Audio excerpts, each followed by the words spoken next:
మహబూబ్ నగర్ జిల్లా జడ్చర్ల మున్సిపాలిటీ పాలకవర్గంలో ముసలం పుట్టింది. Municipal chairperson Dorepalli Lakshmi రవీందర్ను మార్చేందుకు రంగం సిద్ధమైనట్టు తెలుస్తోంది. ఇప్పటికే పలుమార్లు రహస్యంగా సమావేశమైన కౌన్సిలర్లు తాజాగా మరోమారు సమావేశమయ్యారు. మున్సిపల్ చైర్పర్సన్పై అవిశ్వాస తీర్మానం కాకుండా రాజీనామా చేయించేలా ప్రయత్నాలు చేస్తున్నారు. కౌన్సిలర్ కోనేటి పుష్పలతను చైర్మన్గా ఎన్నుకునేందుకు నిర్ణయించినట్టు తెలుస్తోంది.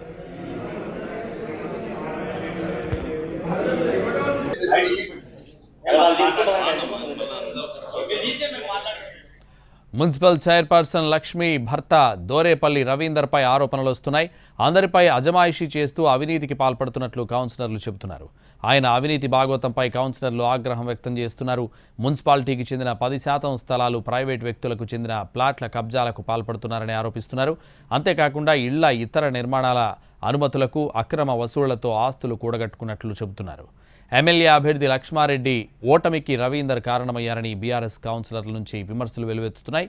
ఇవి మాత్రమే కాకుండా పందుల పంచాయతీ పైన కూడా కౌన్సిలర్లు విమర్శలు చేస్తున్నారు.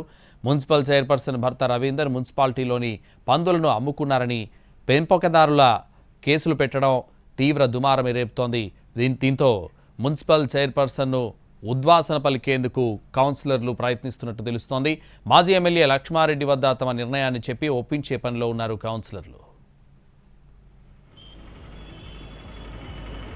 3 నిమిషాలు దాటితే 60